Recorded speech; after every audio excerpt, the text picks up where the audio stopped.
नमो नमः। अहम गीता नालंदाता the Bihar teacher history maker. मेरा मोबाइल मेरी शिक्षा में आज मैं संस्कृत पाठ्य पुस्तक की आप लोगों के बीच में लेकर के हाजिर हूँ। कक्षा षष्ठा पाठ द्वादश पाठ का नीति श्लोका और ये अंतिम अंतिम पाठ है। इसमें द्वादश पाठ ही है। इसको लेकर के मैं आज आप लोगों के सामने हाजिर हूँ। नीति श्लोका। नीति श्लोका का अर्थ ये होता है नीतिगत बातें जो हमारे ज़िंदगी जीने के लिए बहुत ही आवश्यक होते हैं। और बच्चे जहाँ जीवन की शुरुआत कर रहे हैं तो उनको तो नीतिगत बातों से ज़रूर ही अवगत होना चाहिए। और कहीं ना कहीं ये बच्चे पहले अभिभावक इस बात को समझें कि नीतिगत बातें से नीतियों से हमें कितना लाभ मिलता है और वही अनुभव अपने बच्चों के साथ भी साझा करें। तो नीति श्लोका देखिए यहाँ कितने अच्छे से छोटे छोटे बच्चों को बताया गया है श्लोक के माध्यम से। संस्कृत में तो बहुत सारे नीतिगत बातें, सुभाषितानी, अच्छी बोलियों का संग्रह, नीतियों का संग्रह बहुत सारे हमारे ये में मिला हुआ है। तो आज इसी में हम पढ़ेंगे नीति श्लोका। नीति श्लोका, नीति श्लोको, नीति श्लोका मतलब बहुत सारे श्लोक, दो से अधिक हो जाते हैं तो बहुवचन में हो जाते हैं। तो प्रिय वाक्य प्रदानेन सर्वे तुष्यन्ति जन्तवः। प्रिय वाक्य प्रदानेन सर्वे तुष्यन्ति जन्तवः तस्मात् तदेव वक्तव्यम्। वचने का दरिद्रता। इसमें कहा गया है कि प्रिय वाक्य प्रदानेन सर्वे तुष्यन्ति जन्तवः। मानव क्या, सभी जीव जंतु अच्छी बातें बोलने से, प्रिय वाक्य बोलने से, प्रिय बातें बोलने से सभी खुश होते हैं, सभी प्रसन्न होते हैं। सभी जीव जंतु प्रिय वाक्य बोलने से सभी जंतुओं को तुष्यंती मतलब प्रसन्न होते हैं। सभी जीव जंतु प्रसन्न होते हैं। तस्मात् तदेव, यहाँ संधि हुआ, तस्मात् जोड़ तदेव वक्तव्यम, बचने का दरिद्रता। तो हमको वही बात बोलनी चाहिए जो सभी को अच्छी लगे, वही वाक्य बोलना चाहिए। बस बोलने में क्या दरिद्रता दिखानी, क्या हीनता दिखानी चाहिए। तो हमें कैसी वाणी बोलनी चाहिए, हमें प्रिय वाक्य बोलना चाहिए। प्रिय वाक्य, प्रिय बातें बोलने से, मधुर बातें बोलने से सभी जीव जंतुओं को प्रसन्नता होती है। तो तस्मात् तदेव वक्तव्यम, बचने का दरिद्रता, हमको उसी प्रकार की वाणी को बोलना चाहिए जिससे कि सभी मनुष्य क्या, सभी प्राणियों को आनंद मिले या सभी प्रसन्न हो। हमें उसी वाक्य को बोलना चाहिए, उसी बातें बोलनी चाहिए। दूसरा श्लोक में हम देखेंगे, यस्मिन् देशो न सम्मानो न प्रीतिर न बांधव न च विद्यागमः कश्चिन् तत्र दिवसं वसेत्। कहा गया है कि यस्मिन् देशे, यस्मिन् देशे, यहाँ भी व्यंजन संधि है, न सम्मानो न प्रीतिर न बांधव। कहा गया कि जिस देश में आपको सम्मान न हो और न कोई प्रीतिर, न वहाँ कोई बंधु हो और न कोई मित्र हो, प्रीतिर न जहाँ प्रेम भाव हो, न च विद्या गमा कसिन, और विद्या धन का कोई साधन न हो, तत्र दिवसम न वसेत मतलब वहाँ एक दिन भी नहीं रहना चाहिए। किस जगह पर एक दिन नहीं रहना चाहिए, एक भी दिन नहीं रहना चाहिए? यस्मिन देशे, जिस देश में जहाँ पर आपका सम्मान न हो, न प्रेम हो, न कोई बंधु बांधव मित्र या सगे संबंधी हो और न कोई विद्या अध्ययन का साधन हो, वहाँ हमें एक दिन भी नहीं रहना चाहिए। तीसरा श्लोक में हम लोग देखेंगे, काव्य शास्त्र विनोदेना कालो गच्छति धीमताम। काव्य शास्त्र विनोदेना कालो गच्छति धीमताम व्यसनेन तु मूर्खानां निद्रया कलहेन वा। इसमें बहुत अच्छे तरीके से इस बात को जो समझ लेंगे, जो मानव समझ लेंगे, जो बच्ची को समझ में आ गया, वो बहुत ही आगे अपने पथ पर अच्छी तरह से अपने जीवन को सुचारू रूप से चलाएंगे।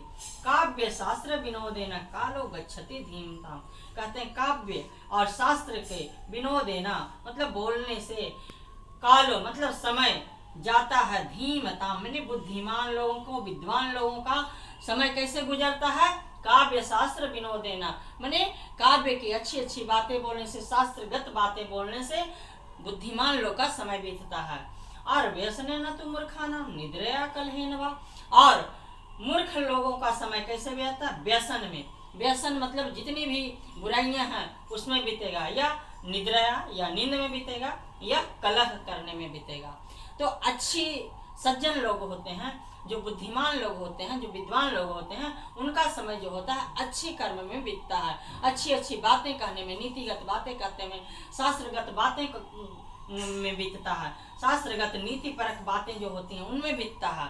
और मूर्खों का समय जो होता है व्यसन में, जितनी भी बुराइयां हैं, जितने भी व्यसन है उसमें बीतता है, और नहीं तो नींद में बिताते हैं, और या कलह लड़ाई झगड़ा कर करके बिताते हैं। तो ही सज्जन और दुर्जन का दोनों का बहुत अच्छा से यहाँ विवरण किया गया है। दोनों में देखिए कितना अंतर है।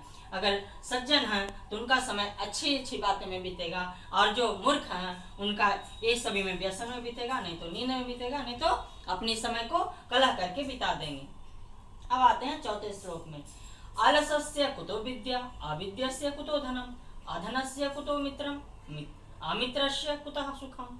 यहाँ कहा गया है एक विद्यार्थी लोग के लिए है आलसस्य, अगर आलस करोगे तो कुतो कहाँ से, विद्या कहाँ से आएगी। अगर विद्यार्थी लोग हो तो आप अगर आलस करते हो तो आपको विद्या कहाँ से आएगी। और अविद्यस्य, आ लगा हुआ, आ का मतलब नहीं, अगर विद्या नहीं है तो आपको धन कहाँ से आएगा। और अधनस्य, आ मतलब धन, अन्नस्य माने निर्धनस्य, धन में अगर आ लग गया तो नहीं हो जाएगा। तो अधनस्य, निर्धन को कुतो मित्रम, और उसको मित्र कहाँ से आएगा, और यहाँ संधि हुए मित्रम जोड़ अमित्रस्य हो जाएगा। तो अधनस्य कुतो मित्रम, अमित्रस्य कुतः सुखम। जब आप आलस करते हो तो आपको विद्या नहीं आएगी, और जब को विद्या नहीं होगा तो आपको धन प्राप्त नहीं होगा, आपको धन नहीं होगा तो आपको मित्र कहाँ से होंगे, और जो आपको मित्र नहीं है तो आपको सुख कहाँ से होगा।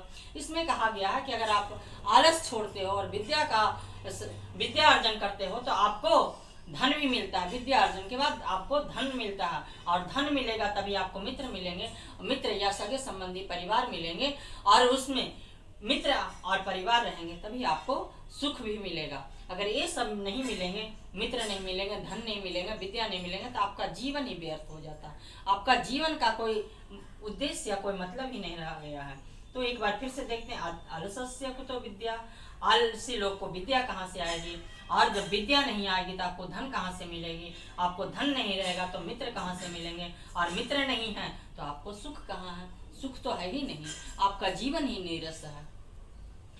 अब आगे का श्लोक में हम 5वां श्लोक में पढ़ते हैं। हस्तस्य भूषणम दानम, हस्तस्य हाथ का जो भूषण है, आभूषण है, क्या है, कंगन या कोई महंगा ज्वेलरी या महंगी चीजें नहीं है, क्या है आपका हाथ का आभूषण दान्य है। सत्यम कंठस्य भूषणम, और सत्य जो है इस कंठ का आभूषण है। महंगे महंगे हार या महंगा महंगा कोई भी चीज, बढ़िया हीरो का हार हमें नहीं चाहिए, बढ़िया मंगलसूत्र, बढ़िया ये नहीं चाहिए। सत्य कंठस्य भूषणम, और इसका आभूषण, कंठ का आभूषण जो होता है सत्य होता है, सत्य बोलना होता है। श्रोत्रस्य भूषणम शास्त्रम, और इस कान का, श्रोत्रस्य माने श्रोत्र माने कान होते हैं, तो कान का आभूषण शास्त्र होता है। शास्त्र मतलब अच्छी अच्छी बातों को जानना होता है, शास्त्र नीतिगत बातों को जानना।